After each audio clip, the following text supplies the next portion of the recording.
This is Climate One. I'm Greg Dalton. And I'm Ariana Brocious. We talk a lot about the energy transition, meaning moving away from burning fossil fuels that are warming the planet, as well as hurting our health and the environment, and replacing that energy with renewable sources. It's a big, broad undertaking, and the projects tackling it are big too. Right, and this big move leaves behind shuttered coal plants, contaminated landfills, and abandoned mines.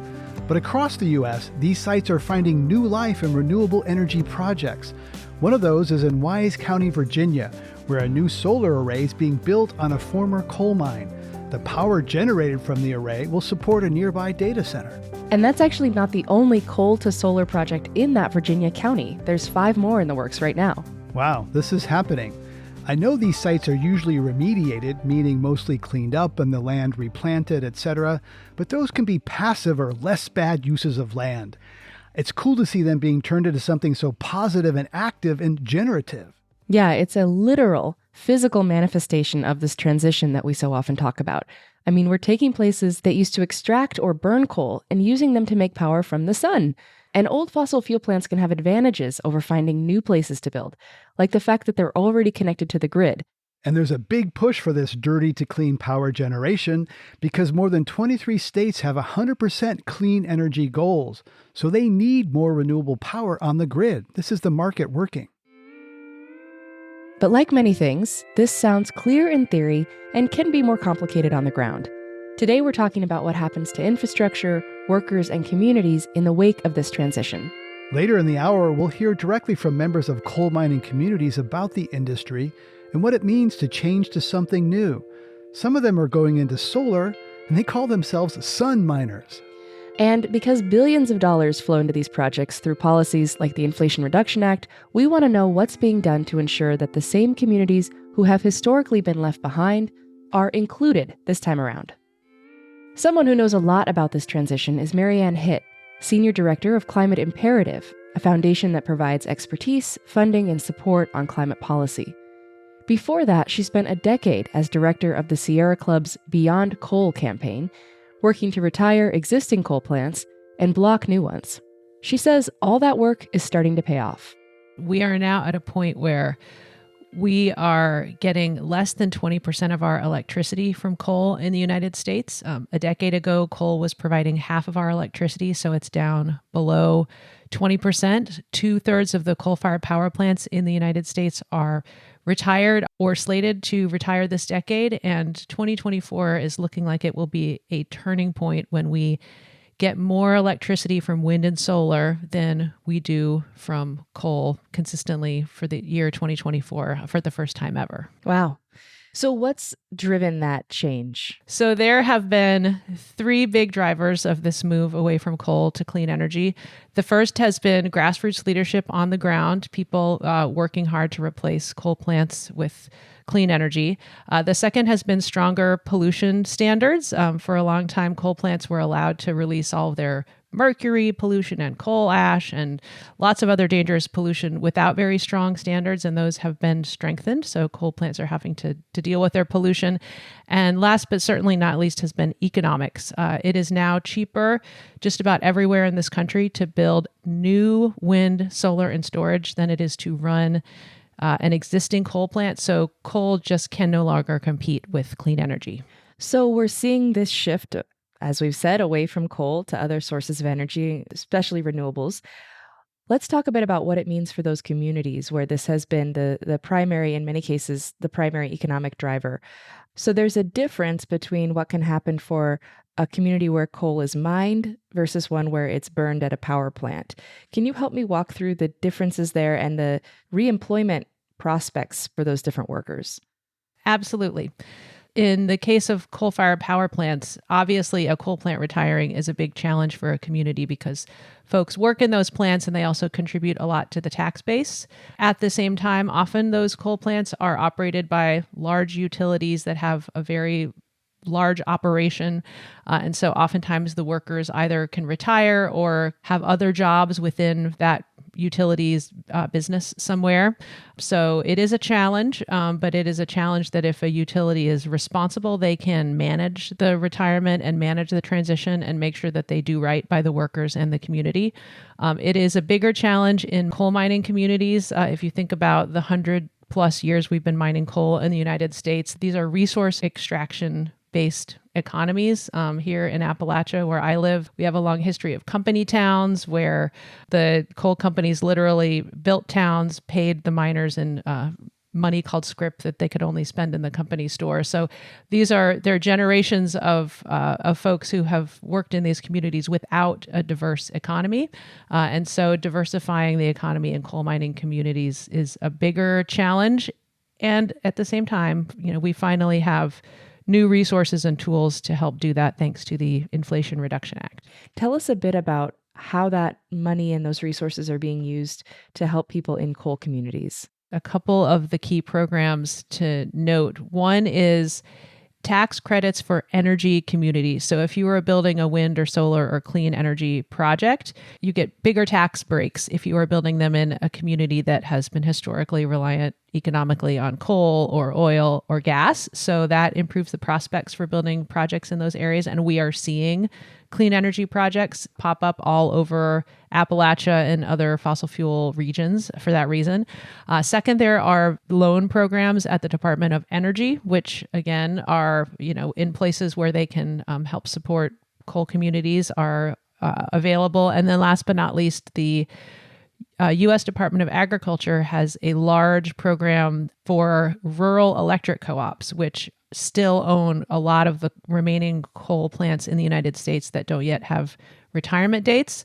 And they have a almost $10 billion program for those co-ops to submit proposals to build clean energy in their districts. And that can also be used to retire the coal plants and replace them with clean energy in those areas. So there are a lot of programs that are specifically targeted at coal communities, coal mining areas, and states and communities are taking advantage of those. Mm-hmm.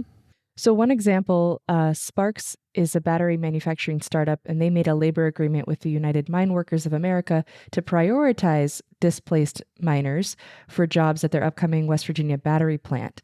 How are you seeing that particular project play out? I live in West Virginia, and it has been remarkable over the past year to see how many clean energy companies are popping up all over the state. The Sparks battery example that's been unionized by the United Mine Workers is an incredible example, an incredible story. We've also got electric school bus factories. We have a lot of companies that are taking a look at West Virginia for the first time.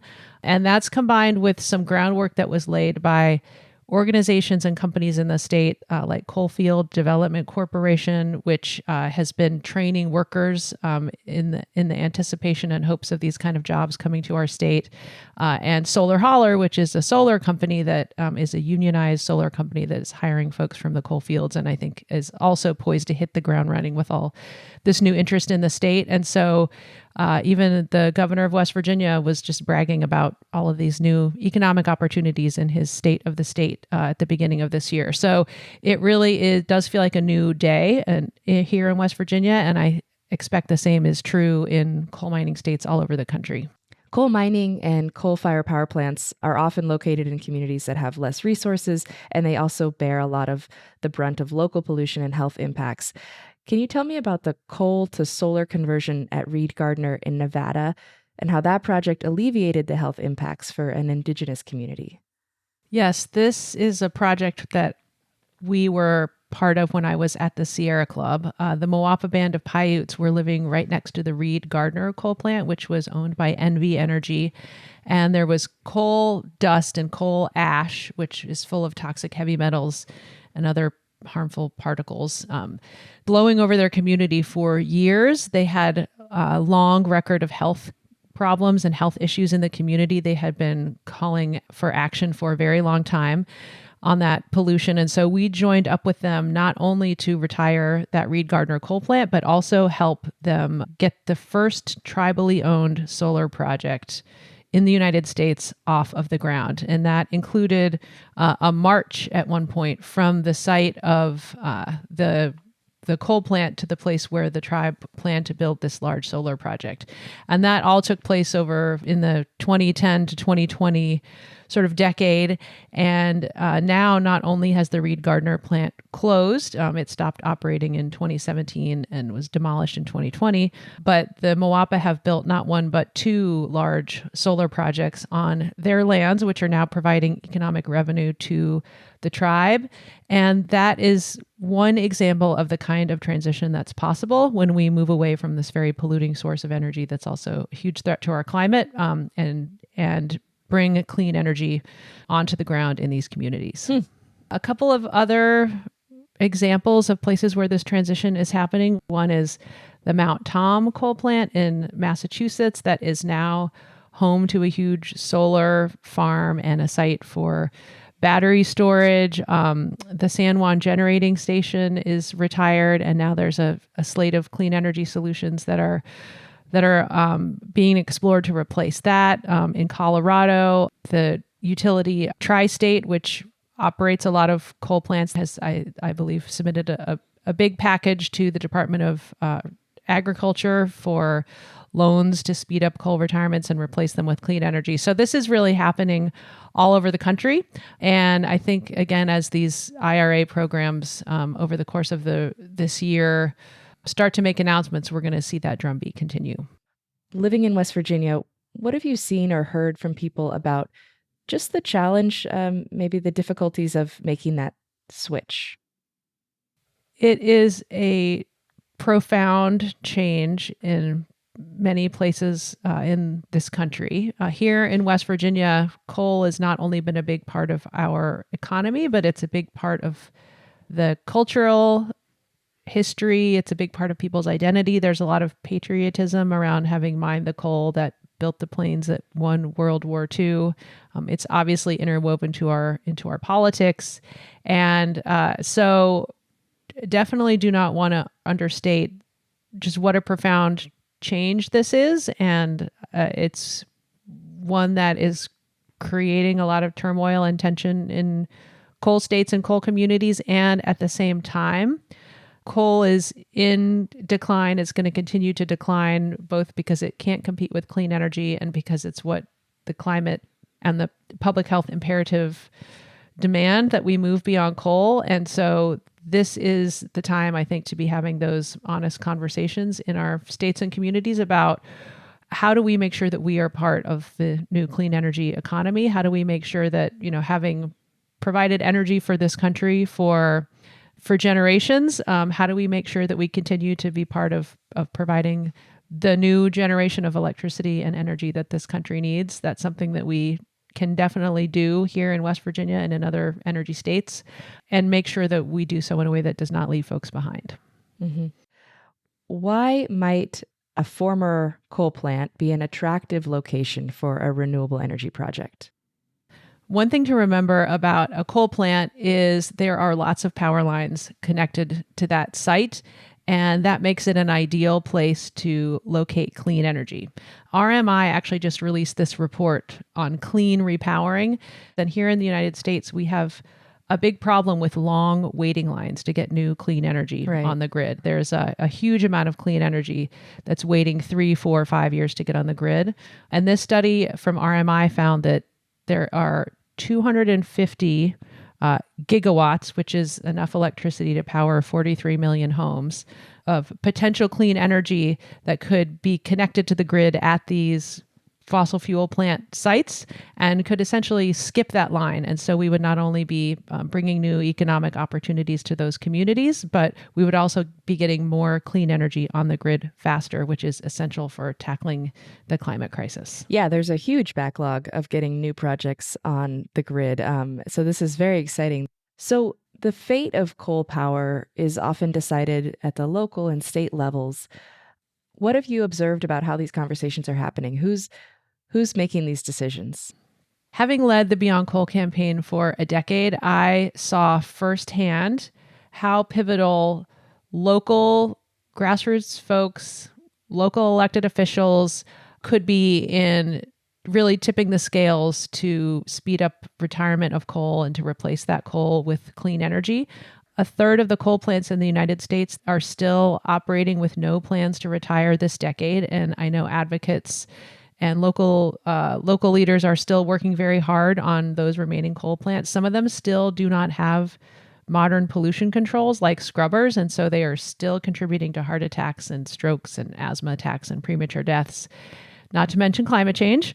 And at the same time, now that we have all of these policies from the Inflation Reduction Act, the utilities that operate these coal plants should be taking a second look at whether it really makes sense to just keep operating an increasingly uneconomic coal plant or take advantage of these new clean energy incentives and opportunities, because some of them are time limited. They are not all going to last forever.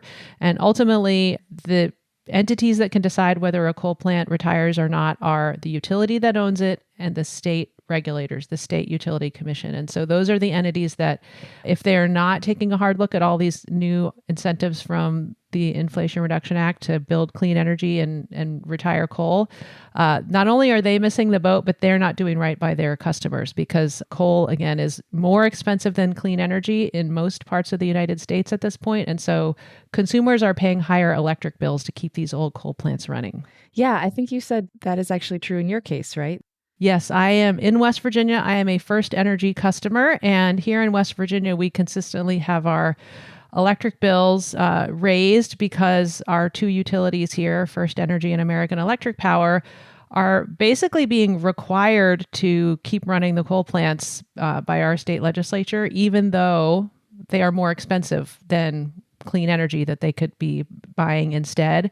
And so our electricity bills keep going up because we are being forced essentially to run these coal plants. And here in West Virginia, we are one of the poorest states in the country. That is something we can ill afford. And those who have managed to break through and bring clean energy to the state, like solar power, are really helping out a lot in lowering the electric bills here for folks in West Virginia.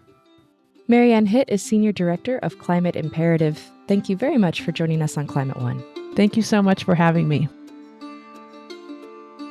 Today on Climate One, transitioning from dirty to clean energy and what that means for people and the land. Please help us get people talking more about climate by giving us a rating or a review. Or you could send a link to an episode to a friend. Coming up, how does a community that was founded on coal embrace a whole new economy and identity? Slowly, over the years, the area has embraced the idea that West Virginia has always been a leader when it comes to energy across the nation, and this is just another way for us to look at that. That's up next. We'll be right back.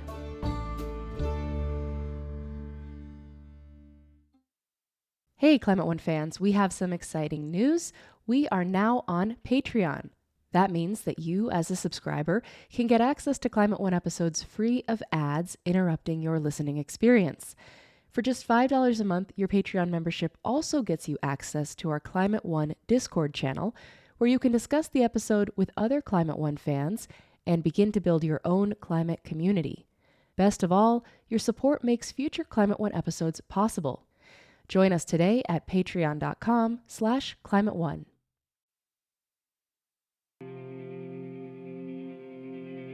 This is Climate One. I'm Greg Dalton. And I'm Ariana Brocious. When we talk about moving from dirty to clean energy, it's worth taking a moment to remind ourselves why this is necessary. Right, it's not just the emissions caused by burning fossil fuels. Coal, in particular, is harmful on many levels. Mining on mountaintops destroys landscapes and ecosystems to get at the coal deposits. And even the mining we can't see underground hurts the environment and humans. In northeastern Pennsylvania, there's an underground coal deposit that's been burning for decades, and most of the residents have been forced to flee the town. And mining is dangerous. Workers suffer serious and often deadly health impacts of coal mining, like black lung disease caused by inhaling coal mine dust. Miners also risk their lives and limbs every day. They work with huge equipment in tight spaces, often underground. I used to live in a coal mining community in western Colorado, and I remember one of the local mines would have a drawing for a big prize, like a new pickup truck, after so many days without accidents, as a way to incentivize safe practices. But even with strict safety protocols, accidents happen. Once the coal comes out of the ground, it often has to be shipped long distances by train to get to power plants. And when it's burned, it releases coal ash and other harmful air pollutants like mercury. That's, of course, in addition to other climate harming emissions like carbon dioxide. And the human impacts are massive. A recent article in Science found that coal fired power plants killed nearly 500,000 Americans in the last 20 years. And the Sierra Club estimates that coal fired power plants still cause nearly 4,000 premature deaths every year because of particulate pollution.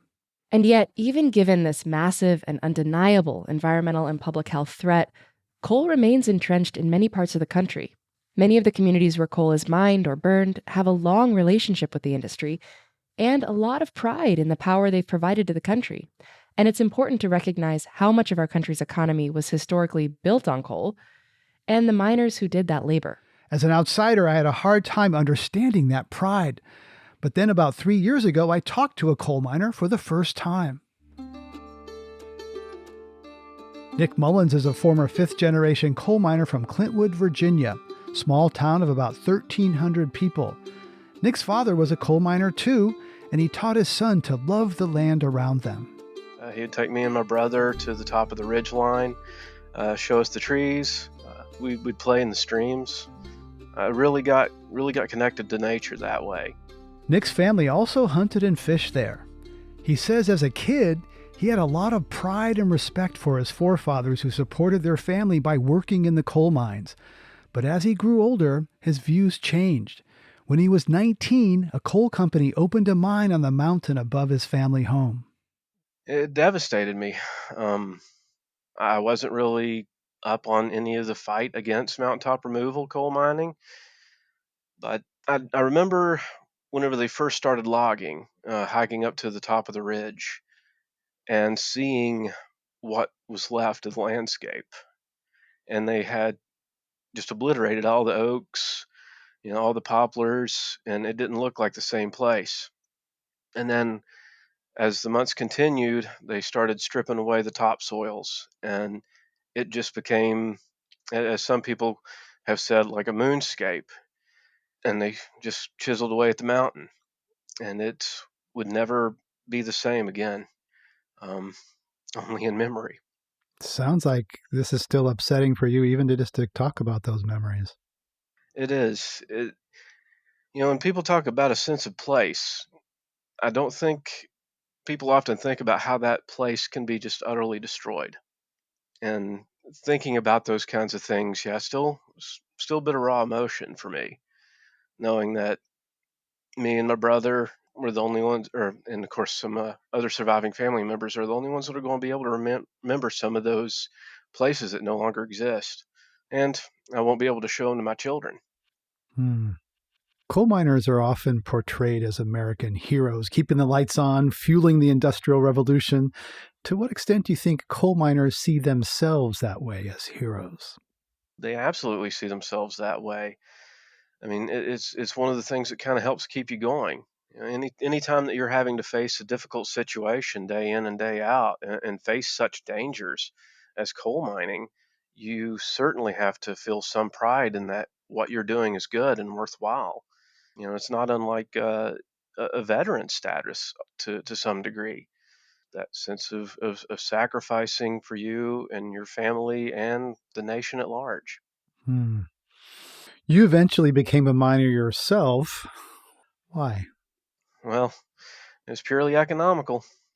You can really delve into a lot of history to contextualize the situation that's in Appalachia currently, but essentially the coal industry owns the majority of the region. They own the majority of the mineral rights under the ground. And so there is a tremendous amount of power that they hold in terms of land ownership, economics, and politics. So the mono economy of coal that is in our region, it was created. So there are really very, very few job alternatives in the region for anyone that wants to continue living there.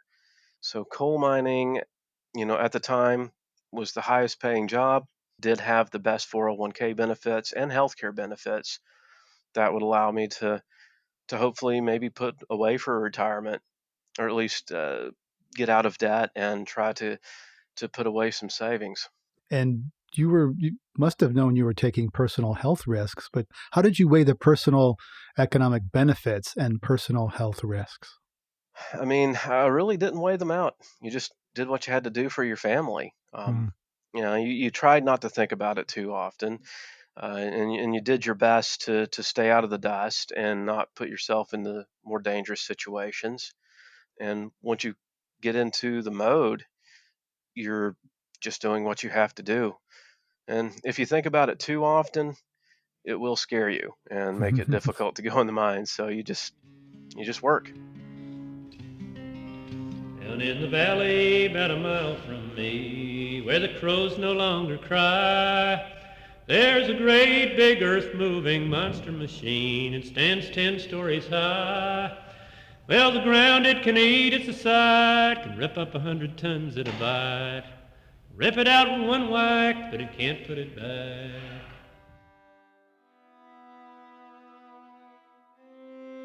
When I talked with him in 2021, Nick described how few opportunities he saw, given his education and experience, to work outside of the coal industry in Virginia.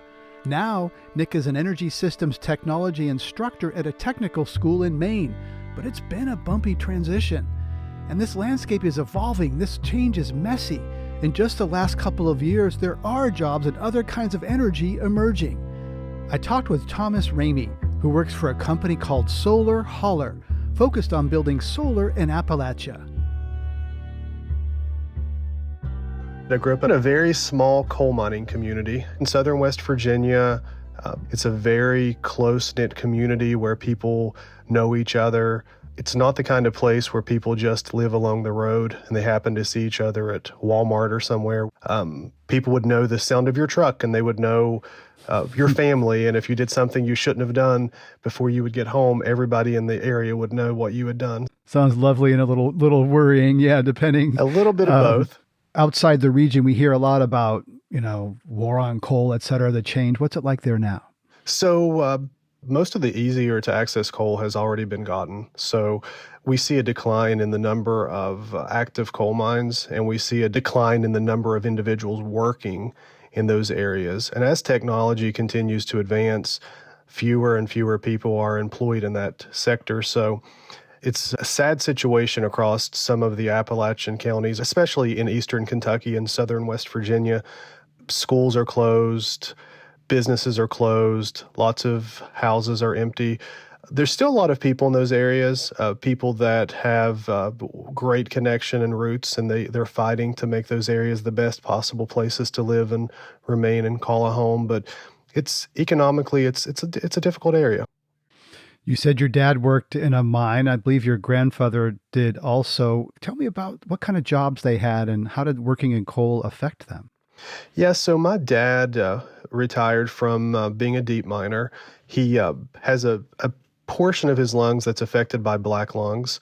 My grandfather retired from the coal mines several years before my dad started, so it was a different level of care, and they didn't wear the masks and things like they should have to protect themselves. So my grandfather ended up being diagnosed and having a very advanced form of black lungs that eventually resulted in him not being able to continue on with us, and he passed away as a result, which was super tough. What was that like for you watching your grandpa? It was extremely painful to watch someone that you respect and you love just struggle to catch a breath. If you would see him, you would think, wow, he's physically fit. And he was a slim person, wasn't overweight, did not smoke. But just to walk across a room in his later years, he would be out of breath and had to use oxygen pretty often. So it was tough for the entire family to witness. Ooh, I'm sorry. That must be rough. It's grandpa that you look up to so much to see him that way. Did you ever consider following your grandfather and dad into the mine? No, from an early age, and I think partially because my father was active with the UMWA and he was very active with just trying to fight for better wages and benefits. I was exposed to a picket line at a very young age, so I was able to quickly get the passion of social justice. And so I started in the path of just doing things for the community. And before I came to Solar Holler, was directing a homeless veteran program for the region, and ended up going solar at my home, and was extremely happy with the outcome. That ended up transitioning over and deciding that I could still do social justice work, but I could do it from this perspective and do it from helping my neighbors and them save money, but also help the environment at the same time. Interesting. UMWA, is that the United Mine Workers of America? So what do your friends in coal think about your advocacy, and particularly your solar Holler work? So I think at first, because solar 5 years ago, even though Solar Holler's been around for 10, solar wasn't really talked about a lot across the coal fields. And it was seen a lot when it was talked about as just an environmental slant, and it was those people from somewhere else that was coming here to tell us what to do. Slowly, over the years, the area has embraced the idea that West Virginia and this region has always been a leader when it comes to energy across the nation. And this is just another way for us to look at that. We don't have to limit ourselves as mountaineers and Appalachians to traditional ways. And while we see so many of our young people have to leave after graduating high school or college, this is a way for us to finally tap into something that is meaningful, that will give them a wage that they can afford to have a great life, and that they'll stay here. There are still some that will push back. I work with municipalities, school systems, businesses, and nonprofits, and most of the conversations around going solar with that group focuses on the financial impact. And due to traditional electric rates continually going up and businesses and individuals being pushed to the limit of being able to afford to pay their bills month to month, it's opened up people's eyes to at least give it a chance. So you go in dollars and cents, money. It's not about environment or virtue or, polar bears. It's not. But for me, I always keep the conversation around the bottom line and the ways they can save money and what that money could be used for in their nonprofit or their business. I watched one of your videos and I got a lot of sense of pride. And this term I love, sun miners. Tell me about that.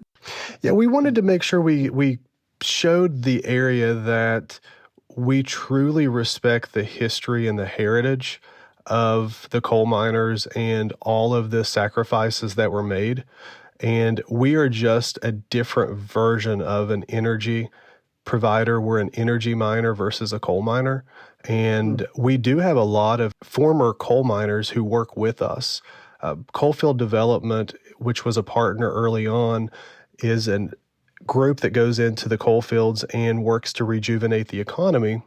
And they did a training program for us. So we did an aggressive push early on to find out-of-work coal miners to come into the workforce with us. And that's been a really good partnership. I think people outside the region don't understand the pride that people have for sort of powering America's economy, with building the Empire State Building, that sort of thing. Yeah, I think it's a little hard for me outside to understand that pride. Yeah, and even as someone who grew up in West Virginia, it's sometimes hard for me to wrap my head around the intense support and love of coal. But I think that is in place a lot because of what I watched even my grandfather go through. We have watched so many of the people in our families and our loved ones sacrifice so much. So it's almost a love-hate relationship. And you would probably not imagine West Virginia as a place where you have school systems and cities and county governments aggressively pursuing solar, but it's happening.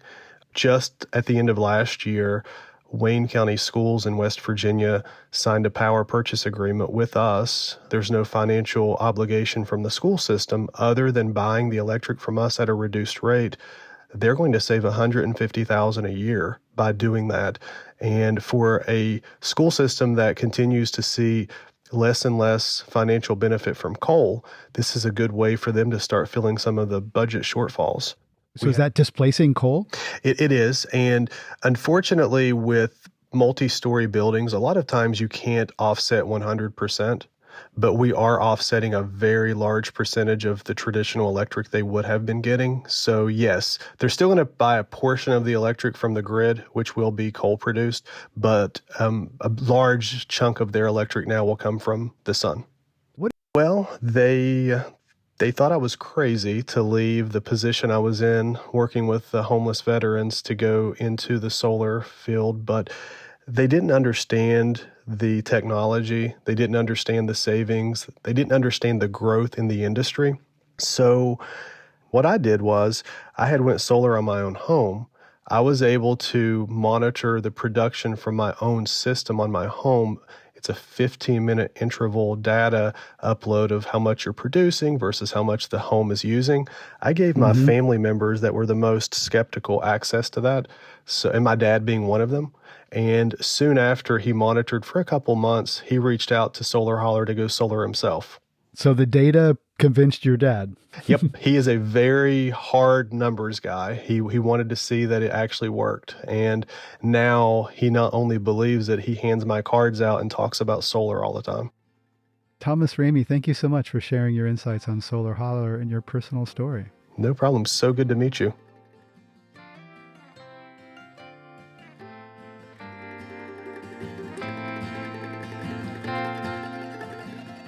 This is Climate One. If you've made a transition from fossil fuels to renewables, we'd love to hear your story. You can email us at greg@climateone.org and tell us about what the move has meant to you and what you're doing now. We may share it in a future episode. Coming up, how do you make massive systemic change without leaving anyone behind? You need a good negotiator and a good strategy. We came up with solutions that we considered win-win. You can create jobs and opportunities, but also create economic value. You can have prevailing wage, but also make sure new Black and brown businesses could be successful. We'll be right back.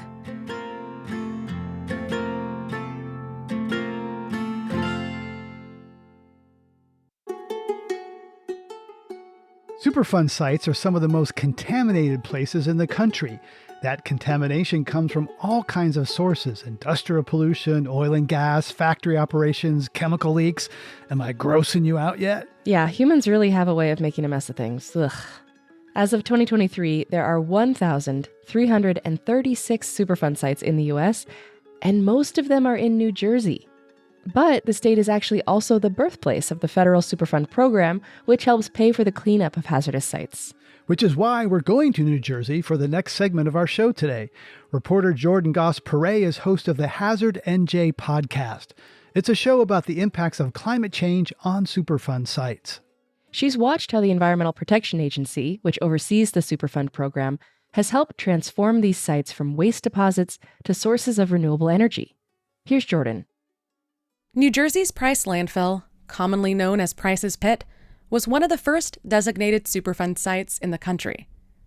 Back in the early 70s, chemical waste leached from the bottom of Price landfill, through the sandy soil underneath, and into the domestic wells of residents in the small town of Pleasantville.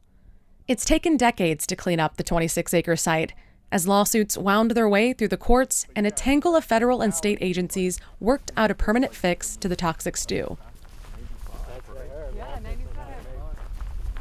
Today, Price Landfill is an innocuous grassy field with a fence around it.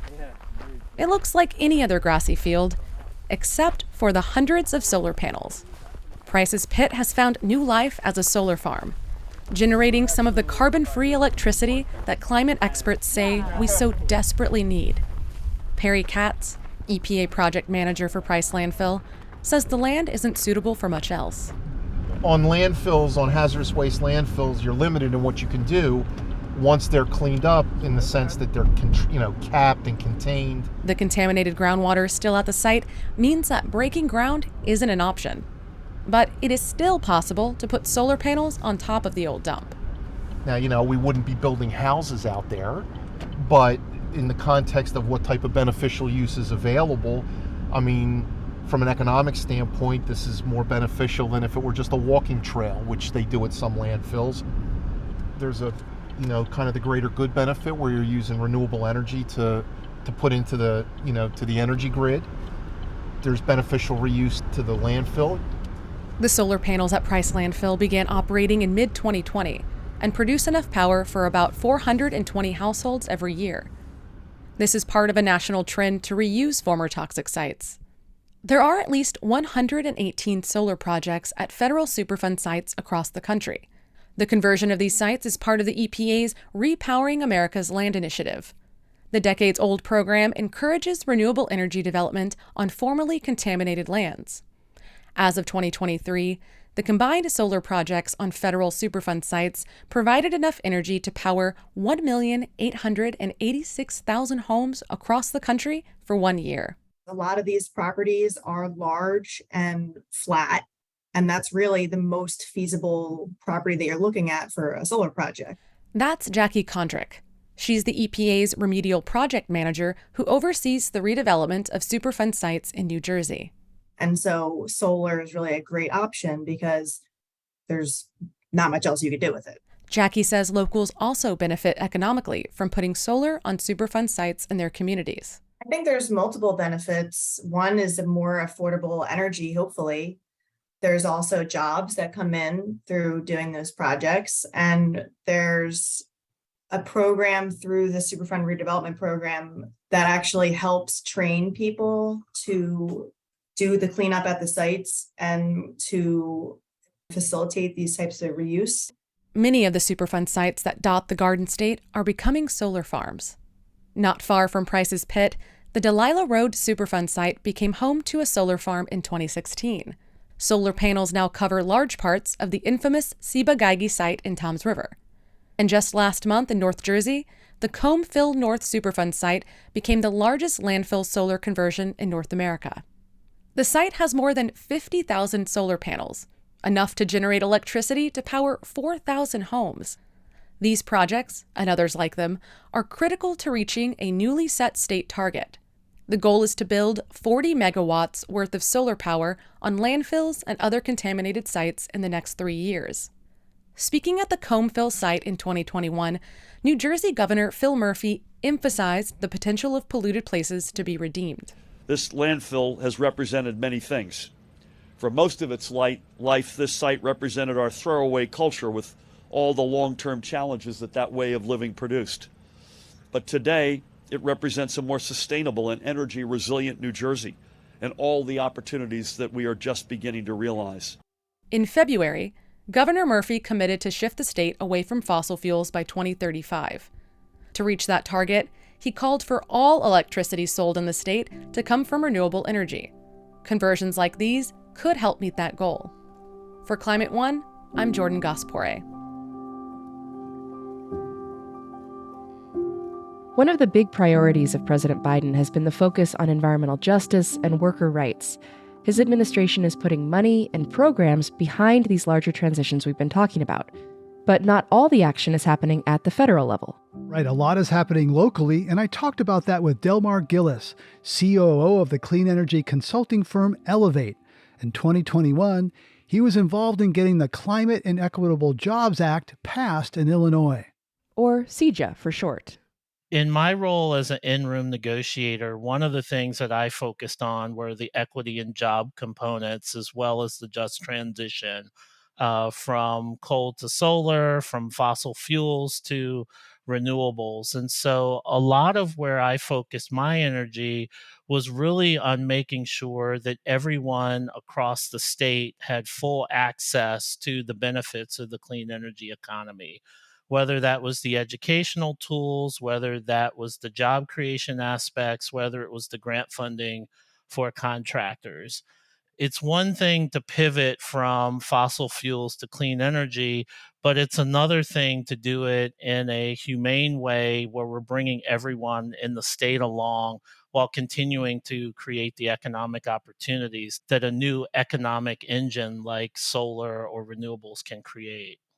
Right, and I've done a fair number of conversations around this, and as I learned of the Displaced Energy Worker Bill of Rights to help support coal workers doing this transition that was part of this. I'm curious, what actual guarantees does that provide to workers, and what is sort of the cost of that to the companies that are making this switch?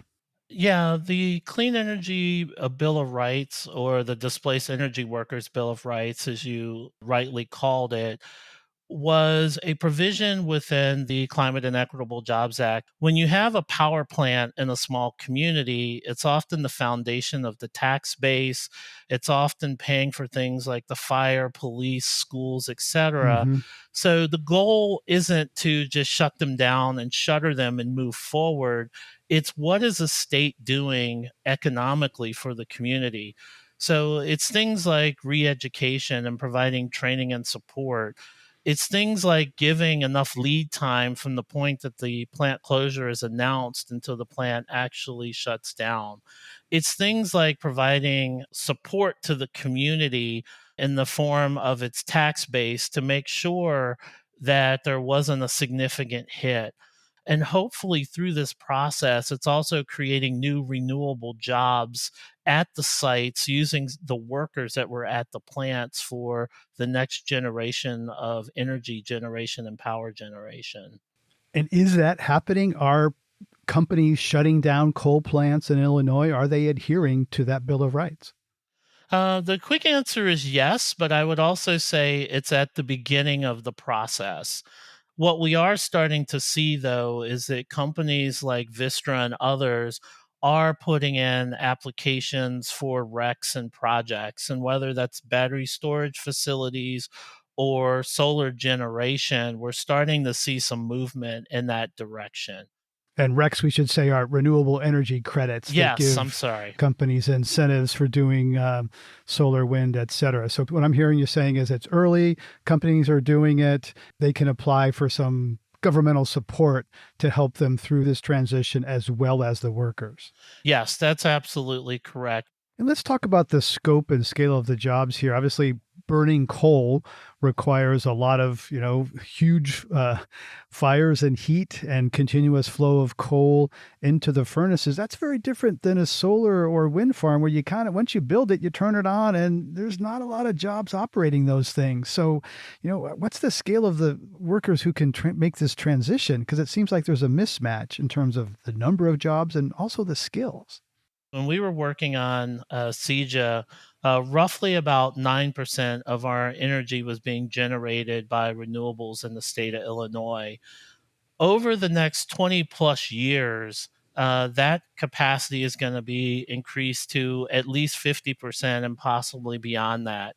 What we're looking at is a economy that's going to be growing faster than the rate of the rest of the economy in the state of Illinois. There's going to be a lot of jobs created in this space. And then these jobs are going to be ongoing for the next 20 plus years. Once these facilities are built, there's also going to be a need for the maintenance to continue to keep these panels up to date. Or one of the more lucrative jobs that's available now are technicians that can repair wind turbines. That's going to be Mm-hmm. a very sizable job. And one of the things that I'm also seeing Well, let's just be clear that involves climbing up some pretty tall Yes. turbines. Like that's not a desk job. Yes, it definitely is not a desk job to be a wind turbine technician. That's one thing for a 50-year-old worker versus, say, a young worker. What's the generational line here in terms of if I'm 55 and realize coal is sunsetting in Illinois, it looks different for me than if I'm younger. Yeah, it's important to be mindful that the types of jobs are different. When you're used to, say, going to a plant or a facility every day for 30 years and you kind of know what to expect, you have a very well defined role and job, it can be a little bit of a transition to go from that to a clean energy job. A lot of the clean energy jobs in solar, for instance, are often projects that can move around the state. Mm-hmm. They require retraining in some instances. But the good news is these are good paying jobs thanks to the work of organized labor in the state of Illinois. The jobs are mostly prevailing wage jobs. A lot of the specialized skills, say, that engineers and highly trained technicians acquired, A lot of those technical skills are needed. Granted, they may be used in a different way, but those skills are critically important. So, in one way, I could see how we can think of it in the context of age or a number, but in many ways, I think it comes down to a person's comfort level in kind of diving into this new innovative type of work and their interest in some of the jobs in EV, solar, and battery storage. Well, what are the retraining obstacles? Because it's one thing, just a lot of, we see this in the automotive industry. People who are designing internal combustion engines or drivetrains are not needed because so many of the new EVs are coding and programming and electrical. They're not the same as internal combustion jobs. Same in energy, and installing solar is not the same as running coal. So, what are the obstacles in retraining workers? What we learned from previous workforce development efforts is that you can't have all the educational opportunities centralized in 2 or 3 locations. So, one of the first things that we're doing to break down these barriers is make sure that the training is provided across the state at 13 different locations. The other thing that's being done is that the state is partnering with community-based organizations that understand the workers, and they're also partnering with local community colleges. I live here outside of Chicago, and City Colleges of Chicago has extensive training programs for EV technicians. They have solar training programs. They have energy efficiency training. All of these jobs and roles are necessary, and most, if not all of them, are very much roll up your sleeves, hands on, get your hands greasy, and work on equipment. The other thing that I want to mention is that there's a lot of opportunities for folks that manufacture. What we're trying to do, and thanks to the Biden administration, is actually have the solar panels and solar arrays built in the US and then pre-assembled also in the US. And so that way we're not only creating the jobs to install them, but there are going to be opportunities to actually build and manufacture the very equipment that's being used for all of these technologies that we're discussing. So we've talked about the skill gap in a way, or the skill transition. We've talked about the geography, perhaps having to drive to different locations, new locations, if you're going from fossil to wind or solar. There's also a time gap. Some of the fossil fuel facilities are shutting down now. A lot of the battery and solar is still ramping up. Is there a time gap as well in terms of, I lose my fossil job today, but that new clean energy job is not till 25 or 26? That's an excellent question, and definitely something that we're working through. And in many ways, Greg, these things are connected. As you're losing fossil fuel capacity in our electric grid, you need to make sure that you are bringing online the solar and the wind.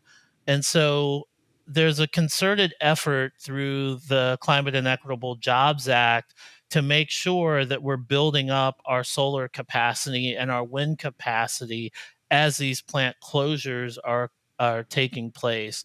The other thing is there is the capability and capacity that if it's going to put the state's electric grid at risk, then there's a way to kind of slow these things down. What we don't want to do is cause harm. Mm-hmm. There's a direct connection between the timing of the solar and the wind capacity coming online with the economic needs of these companies to shut these plants down. Previously, you mentioned the prevailing wages in Illinois and the strength of organized labor. The harsh reality is that a lot of clean energy companies are hostile to unions. They won't unionize unless they're really forced to by taking some government money, et cetera. So how is that playing out? Because there's a big gap between wages and unionization and sort of the old line manufacturing of fossil fuel jobs and the new clean energy jobs. Yes, there's definitely a natural tension there between some of these jobs and opportunities and organized labor. But what I would say, Greg, is that as part of the Climate and Equitable Jobs Act, all of the stakeholders work toward yes. And what I mean by that is one, Illinois is a strong union state. There was a concerted effort by the environmental community, by the legislative partners, by the governor's office, and organized labor to find solutions that worked. So, what we did was we balanced the prevailing wage requirements with the need to make sure that small businesses would not just be able to sustain themselves, but would be able to grow. So there's additional grant funding and incentives, especially for small businesses, that will help them attain prevailing wage and the ability to pay prevailing wage. Right. Though, some people might say, ooh, drive up energy prices too high with that, and companies might move, et cetera. The Double Black Diamond Solar Project, which is quite a name for anyone who's a skier, it suggests dangerous terrain ahead, will be the largest solar project in Illinois. It's currently under construction. By completion, it's set to provide over 70% of the electricity for the city of Chicago. It's a huge opportunity for workers and contractors. Livewire is a Black-owned and run electrical firm that will be finalizing that project. Can you walk us through how they won that project and what their significance is? Yes. One of the things that was critically important for the city of Chicago as it relates to the Double Black Diamond project is that there is equity and inclusion. And one of the foundational principles of CEJA, or the Climate and Equitable Jobs Act, was providing equitable access to contractors. So, as you mentioned, there are Black and brown and woman-owned construction firms that are in discussions with the ownership group of Double Black Diamond to have significant roles in the construction of these solar farms. And that really does a couple of things. One, it helps in the completion of this huge solar array. This is the largest one in Illinois and one of the largest in the country. But in addition to providing the jobs and opportunities for organizations like Livewire and other Black and brown construction firms, what it also does is it provides a foundation for Black and brown contractors. And that foundation allows them to get access to other opportunities across the state and also nationally if they choose. And it also creates an opportunity where they can help seed other diverse businesses.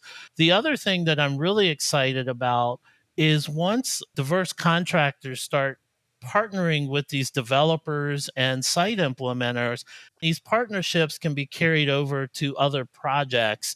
So, in addition to Double Black Diamond, the ownership group that is responsible for that site also is working on other programs and projects, both in Illinois and neighboring states. And so now they've started to create these partnerships with diverse businesses. And that was one of the major focus areas of CEJA. There was a saying that you kept repeating throughout the negotiations for the Climate Equity and Jobs Act, quote, "You need an equitable process to get equitable outcomes." Why did that become your mantra? One of the things that I have seen is if you want an outcome, your process has to align with that outcome.